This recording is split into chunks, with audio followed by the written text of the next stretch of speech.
Bonjour à tous, bienvenue dans cette nouvelle vidéo. Aujourd'hui je vous retrouve parce que je me suis levée un matin et je me suis demandé s'il n'était pas possible de créer des gommes personnalisées grâce à l'impression 3D.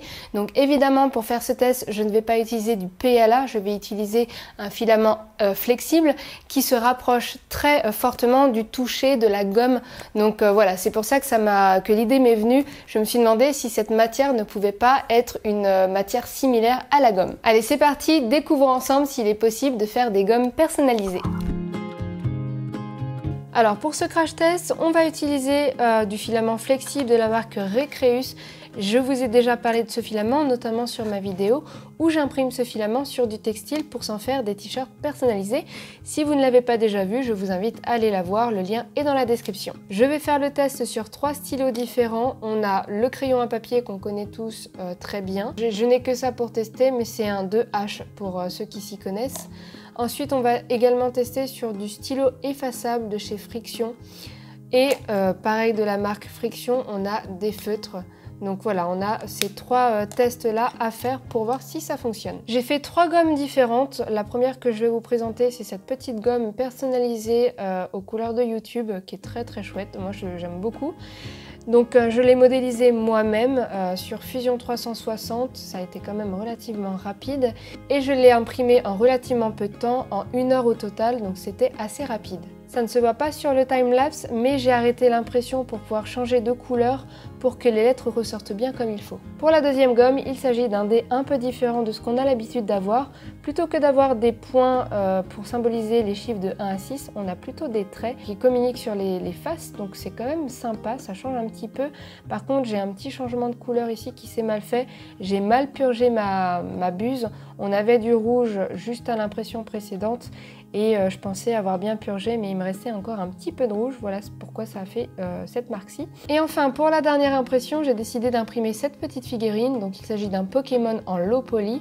Donc je le trouvais assez joli, je suis pas forcément fan des Pokémon, en tout cas plus maintenant, c'était quand j'étais très jeune. Mais voilà, la petite figurine est quand même très sympathique avec cet effet low poly que je trouve très très joli. Il faut savoir que pour que ce soit un minimum efficace, en tout cas si la gomme fonctionne, il faut qu'il y ait un 100% de remplissage. Donc il n'y a aucun vide dans ces objets, tout est plein. Ça évitera au fur et à mesure de gommer, si ça fonctionne encore une fois, de se retrouver avec des trous et quelque chose qui s'effiloche. Donc j'ai fait un remplissage à 100%, donc on a des objets lourds comme des gommes, on dirait vraiment des gommes, en tout cas dans la main on a quand même un aspect gomme, donc écoutez, j'espère que ça va fonctionner. Je ne vais pas forcément utiliser les 3 gommes pour faire mon crash test, étant donné que si ça fonctionne avec un, ça fonctionne avec les autres, c'est exactement le même filament, c'est seulement la couleur qui va changer. Je vais donc utiliser ce dé, comme ça va nous permettre de voir déjà si ça fonctionne et si le orange ne laisse pas de traces sur le papier, ce serait quand même dommage. Donc écoutez, c'est parti, on va déjà faire une marque de feutre, puis une de crayon à papier et enfin 2 stylos. Donc écoutez, c'est parti, ça va aller relativement vite. Vous êtes prêts? Go! Alors bon, évidemment le dé c'est pas forcément la meilleure forme pour s'en servir comme gomme, mais de ce que je peux constater déjà comme ça, c'est que ça fonctionne, il suffit juste de viser un petit peu mieux. Voilà, je vais prendre les coins comme ça, c'est mieux. Écoutez, ça marche vraiment super bien. Ouais, ça marche vraiment super bien, franchement pas de problème. Pas de traces orange non plus. La gomme est un peu usée, un peu comme une gomme, c'est assez... attendez, je vais faire une mise au point normale.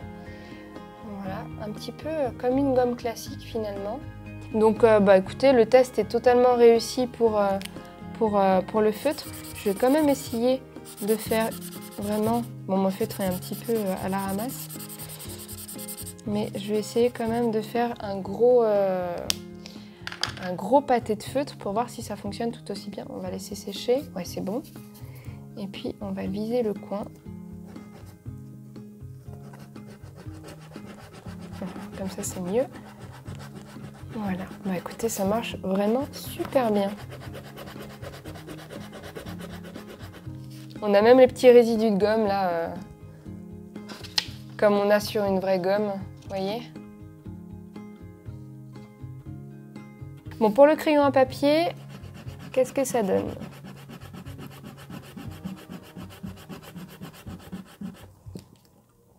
l'impression que ça gomme un petit peu moins bien. Quand même, ça gomme, mais on a quand même encore des traces qui restent. Je vais insister un petit peu plus pour voir. Bon, déjà, il faut viser le coin de la gomme, hein. C'est pas forcément l'idéal. Ouais, c'est pas encore ça, hein. C'est pas encore ça, j'insiste un petit peu. Oh, en insistant, ça va un petit peu mieux déjà. Ouais, si c'est pour passer 10 minutes à gommer un trait, c'est quand même pas l'idéal, hein. Je vous avoue que là, je suis quand même vachement moins convaincue quand même. Ouais, on a encore une trace, hein. C'est pas waouh. Je me rapproche un petit peu, vous voyez. Je vais quand même vous montrer que ça se voit moins par rapport à un trait de crayon, mais c'est pas totalement gommé. Pour la trace d'usure, parce que j'ai insisté un petit peu, c'est très similaire à la gomme. Ça s'est usé très similairement. Les stries d'impression ne se sont pas décollés. Ça aurait pu, hein, que ça se déconsolide totalement et que ça parte finalement en ficelle. Mais non, ça s'use comme une gomme, donc c'est assez intéressant. Alors pour le stylo, voyons voir, mais normalement ça devrait être comme le feutre puisque c'est la même marque et donc le même procédé. Ouais, je ne me suis pas trompée, ça marche très bien.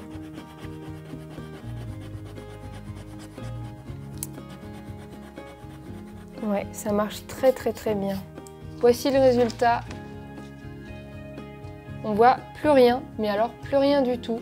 Donc comme vous pouvez le voir, ça n'a pas fonctionné très bien sur le crayon à papier, c'est quand même dommage.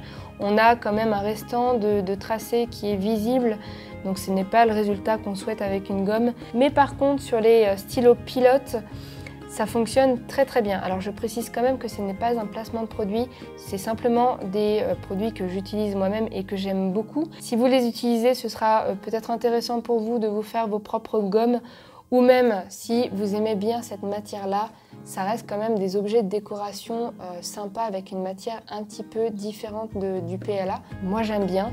Après si c'est uniquement pour de la décoration, ne faites pas un remplissage à 100%, ça sert à rien. Mais voilà, moi j'aime bien, je pense que je m'en servirai quand même pour cela, j'aime bien. Pour information, je vous mets quand même les liens de ces stylos dans la description si vous êtes intéressé à vous en servir, ce sont des bons produits. J'aime beaucoup m'en servir, je m'en sers depuis très longtemps. Malgré que ça n'ait pas fonctionné à 100%, j'espère que vous avez trouvé ça intéressant. En tout cas, c'était bien testé, maintenant on sait.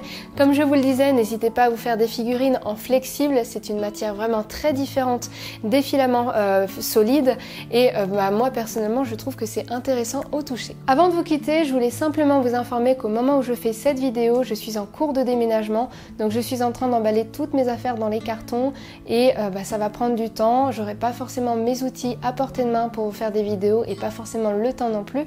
Ça va me prendre pas mal de temps de tout déménager, de me réinstaller. Donc ne soyez pas inquiets si vous ne voyez pas de nouvelles vidéos sortir sur la chaîne, c'est totalement normal. Je n'ai pas abandonné la chaîne et je ne suis pas partie à l'autre bout du monde. J'ai juste besoin d'un peu de temps pour me réinstaller dans ce nouvel environnement. Merci d'avoir regardé cette vidéo jusqu'au bout. N'hésitez pas si vous avez des idées de crash test un peu de ce genre-là, de me les proposer en commentaire. Je prends vos idées et puis j'en ferai une petite vidéo quand je serai un petit peu mieux installée. Vous pouvez me laisser un pouce en l'air, ça fait toujours plaisir, et vous abonner à la chaîne en cliquant sur le rond qui s'affiche à votre écran. Et moi, je vous dis à très bientôt dans une prochaine vidéo. Bye!